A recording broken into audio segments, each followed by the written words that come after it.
Play ball, Las Vegas. This is Covering the Bases with the A's. Sponsored by Big Bully Turf. What's up, baseball fans? Welcome to Covering the Bases with the A's. That's Kevin Bollinger. I'm Mike Davis. Kevin, tell us what's on deck. All right, here is the batting order for today's show. Shea Langeliers makes history, and Denzel Clark, already in midseason form defensively.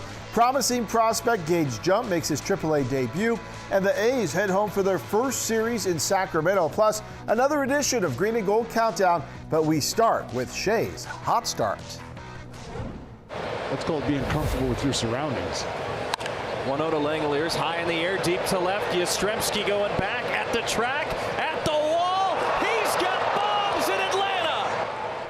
That's why they call him Shea Langeliers, the catcher doing damage against his former team in Atlanta and against a former Mark Kotsay teammate in Chris Sale. They actually played together on the White Sox back in 2010. That's how long he's been doing this, Chris Sale. And Langeliers has been red hot at the plate to start the year, tallying his 5th home run of the season in just 6 games. That homer made him the league leader after Wednesday and tied him with Mark McGwire for the most homers by an A's player in the team's first 6 games of the season. It's also the most home runs by a primary catcher through 6 games since Hall of Famer Gabby Hartnett back in 1925. Some good company to keep if you're Shea Langeliers. Manager Mark Kotsay talking about his hot start after the game. I mean, Shea had a great, road trip. It's not to surprise us because he obviously, second half of last season really just became the hitter that he's showing he is right now. And, spring training, had a great spring training. So he's just, he's swinging the bat well. We didn't get any production from the other guys on this road trip that are going to give us production. And, I think that's the story of the road trip. So, Kev, a slow start overall for the A's. Shea Langeliers must have missed that memo because the 28-year-old catcher, he's batting .375 with 5 dingers and 8 RBI. Did you see this coming? Such a hot start for Shea Langeliers. Yeah, actually definitely saw this coming, and you heard Mark Kotsay really talk about it based on his spring. He was swinging it really well in the spring down in Arizona, and he just seems relaxed and comfortable right now. He's also about to become a father for the first time. His wife Reagan pregnant with a baby boy that is due very soon. And in a game where headspace is so important, Langeliers definitely in the right headspace right now to start the season. And you mix in the fact that the A's, even though they are off to a slow start, but now that they have what teams consider dangerous hitters up and down the lineup, that allows Langeliers to see good pitches because teams can't pitch around one guy to get to the next because they know that there's some danger all around. Now the A's just need the rest of that order to get hot. Yeah, from Shea to another stud who's picking up where he left off. Impact player today offensively for the Braves, and now he hits one high in the air to left center field. Clark surveying. He leaps! He got it! Denzel Clark, his first home run robbery of the year! Just pure insanity. Denzel Clark is back doing Denzel Clark things in 2026. We already saw it in the World Baseball Classic for Team Canada in March, and Wednesday Clark recorded his first home run robbery of the season. Bottom of the 7th, Drake Baldwin at the dish sends one to center field, and he thinks he has a homer, but Denzel Clark, he covers 82 feet in 5 seconds and says, "Not today." That ball was StatCast projected at 401 feet. Okay, so a slow start for the A's could be attributed to the slow start of these two guys. Not the play A's fans were expecting out of stars Nick Kurtz and Jacob Wilson to kick off the 2026 season. Let's take a closer look at the numbers. Kurtz in 5 games has 17 at-bats and just 1 hit. He's batting 59% with an on-base percentage of .238. And shortstop Jacob Wilson not doing a whole lot better through 6 games and 25 at-bats.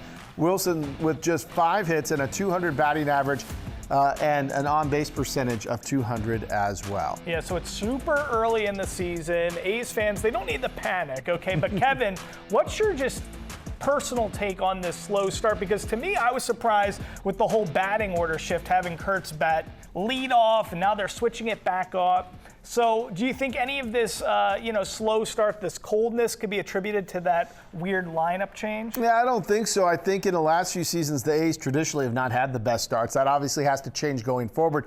But they also were dealt a tough schedule to start the season with trips to Toronto and Atlanta. The starting pitching actually has been really good. The bullpen, while they've had some hiccups along the way, they haven't been overly bad. It's really been the offense. And if you look at the regular starting 8 position players for the A's, only Shea Langeliers is hitting above 200. That's just really not going to cut it in the big leagues. And the poor production up and down the lineup is shown in their record so far. Yeah, 100%. Good insight there, Kev. All right, coming up on deck, we have Mariah Janos. She is going to be taking us to the farm. She's got details on the Aviators and their hot start with manager Fran Riordan.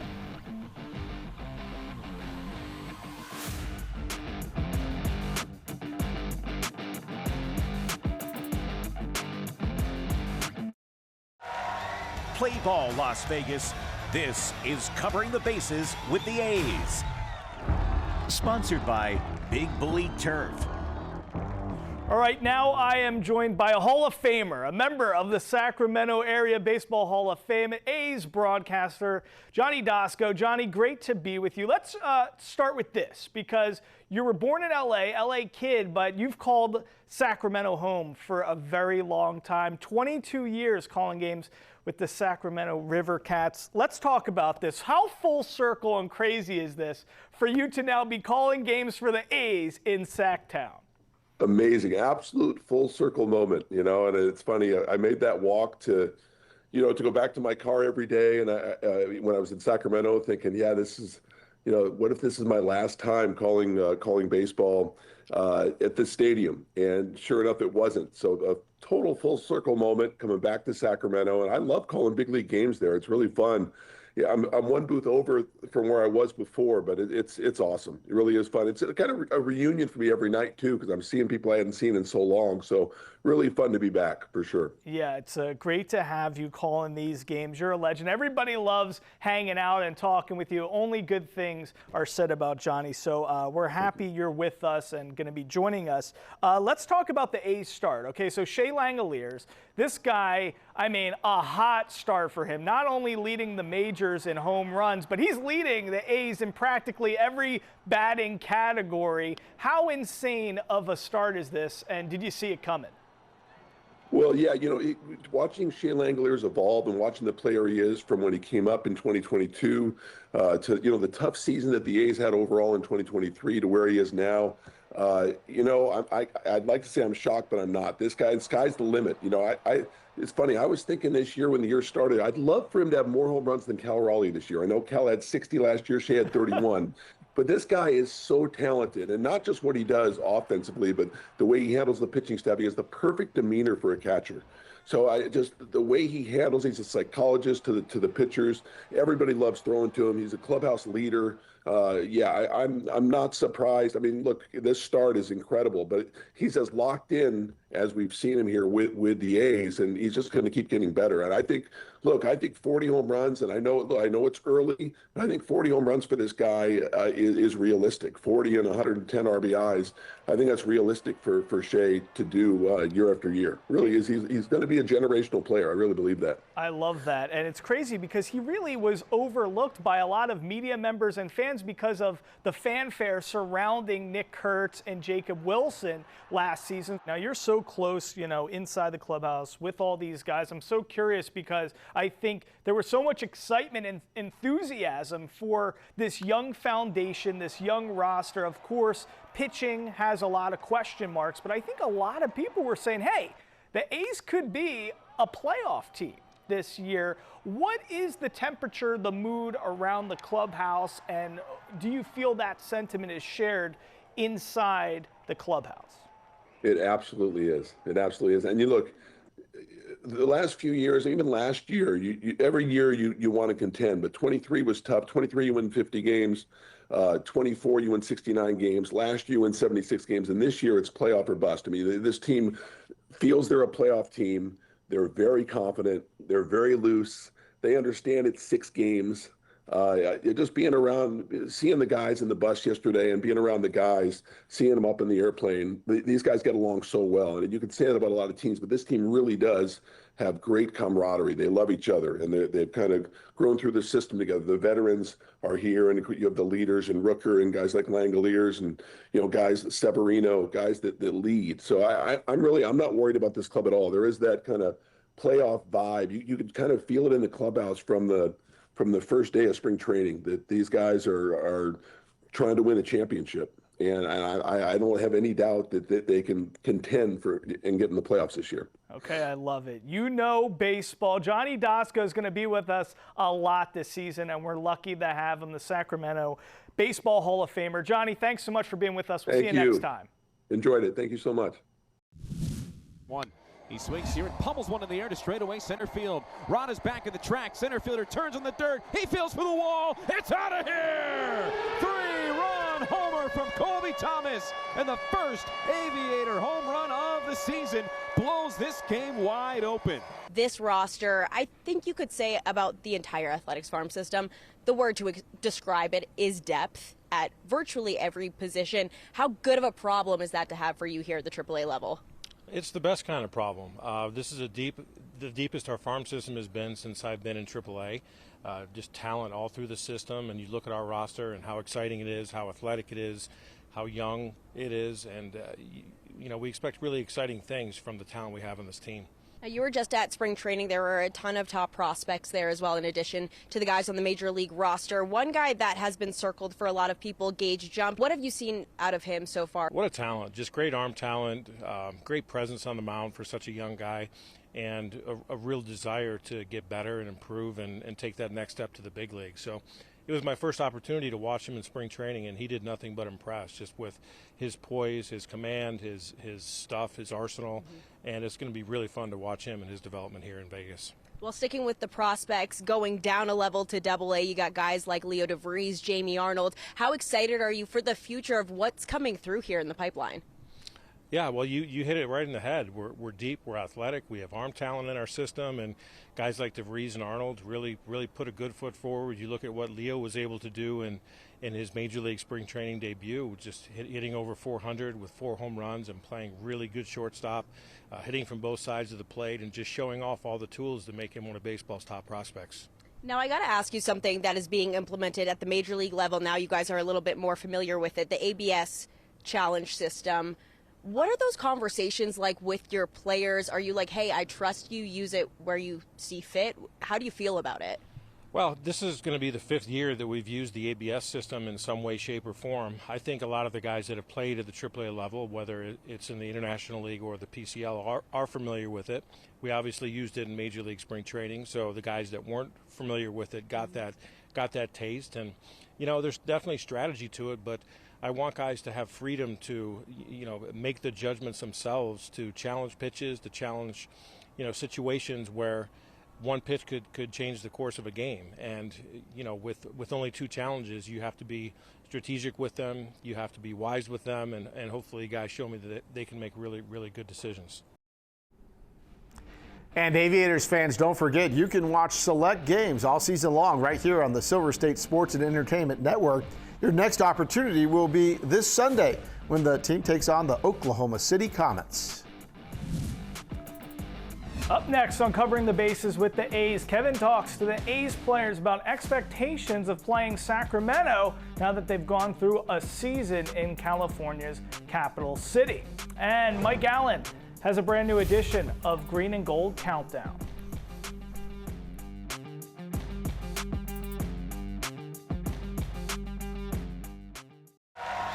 Play ball, Las Vegas. This is Covering the Bases with the A's. Sponsored by Big Bully Turf. When Rick Monday made his Major League Baseball debut in 1966, he became the 12,500th MLB player ever, but he was one of the first who did not get signed as an amateur by whichever team discovered him or offered the most money. Instead, he was drafted, a tradition we take for granted now. In fact, Monday was the first ever draft pick in baseball history. The Kansas City Athletics were a young, promising team at the time, but they were first on the clock in 1965 since they had the worst record in the majors the year before. After taking Monday, they brought him up to the bigs next year, and then he came with the team to Oakland in '68, where he was one of their best players, sharing an outfield with his teammate in college at Arizona State, Reggie Jackson. Monday and the A's had a great team by '71, but they were missing something. Their offense was great, but they needed one more pitcher to go with their ace, Vida Blue, to take the next step. So they traded Monday straight up for a guy taken in the 4th round of that '65 draft, Ken Holtzman.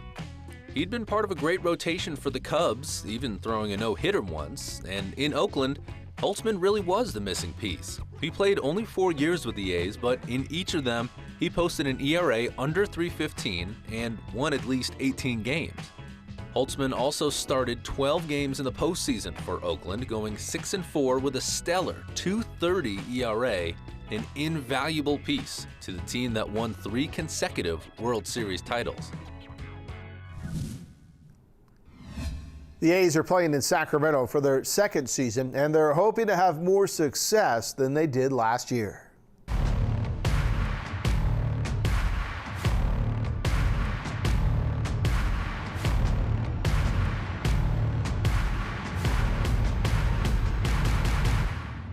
Playing in a new ballpark is always tough, especially when it's a AAA stadium. The A's definitely had their struggles at home last season. They were one of only 3 teams in Major League Baseball that won more games on the road than they did at home. When you're going from a big league stadium to a minor league stadium, that first year is just going to be tough. You know, you don't know what to expect. You don't know how the clubhouse is going to be, the locker rooms, like the field. You know, you kind of just got to get accustomed to it and get used to it. So I feel like this year we're all pretty much used to it. You know, we've played there. You know, some of the guys we've signed have played there last year. So I feel like everybody will kind of, you know, be on the same page and be on we just got to go out there and do it.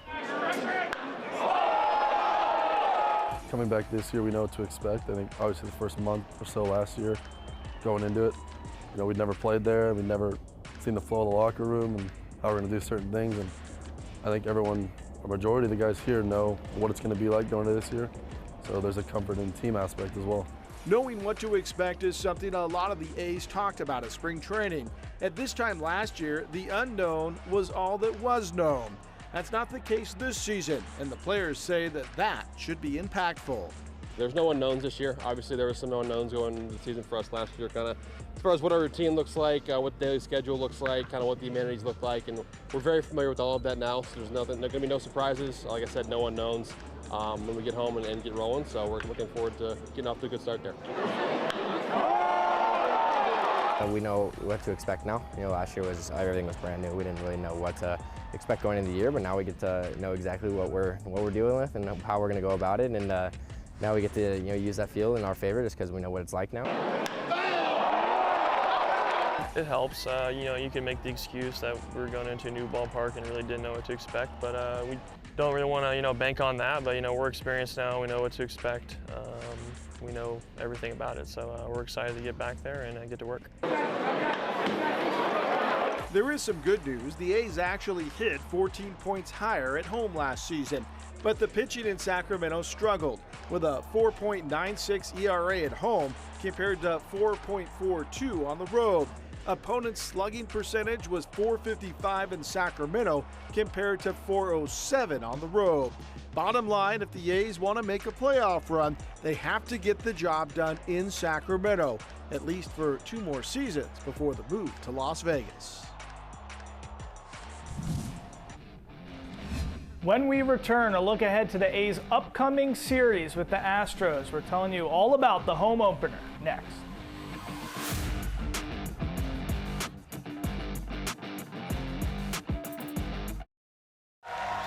Play ball, Las Vegas.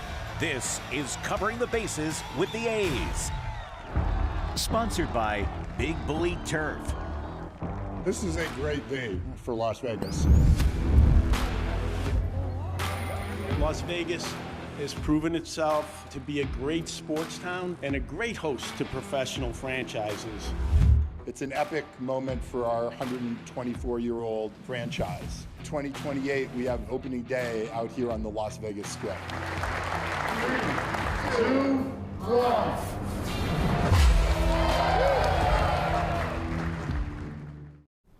A's fans get priority access to purchase season tickets in Las Vegas for just $19.01. Now, current A's season ticket members, Aviators season ticket holders, as well as Clark County residents who secure their spot on the priority access list will receive purchase priority ahead of the general fan. For more information, you can visit athletics.com/Vegas. All right, so the home opener couldn't have happened at a better time. The A's sitting at 1-5, welcoming the AL West leading Astros to Sacramento. Yeah, a good opportunity for the Athletics to maybe get back on track. The 3-game series starting on Friday with a 6:40 start. Jeffrey Springs will get the start in that one. Luis Morales on Saturday, and Jacob Lopez will finish it off on Sunday. Yeah, the Astros first in the AL West with a record of 5-2. They're benefiting from the hot start from their star left fielder, Yordan Alvarez. Alvarez is batting .417 with 3 homers, 10 hits, and an on-base percentage of .562. So, Kev, what's the key to the series for the A's? Well, we touched on it earlier. They have to get some offensive production. The bats have to wake up. They need to get some run support for the pitching staff. And on the flip side, we're going to be keeping a close eye on that pitching staff to see how year 2 begins in Sacramento. We showed that they had a slow start and a rough one last year in Sacramento. The opening series at home also brings all the extras, pregame introductions, more interview requests, things that take them away from baseball. They want to get through this weekend, and then they can settle in for the rest of the season. All right, let's hope it's a good one there. We need Kurtz and Wilson to start hitting some balls. All right, guys. Well, thanks for joining us here on Covering the Bases with the A's. From Mike Davis and the rest of the whole team, I'm Kevin Bollinger. We're going to see you next time.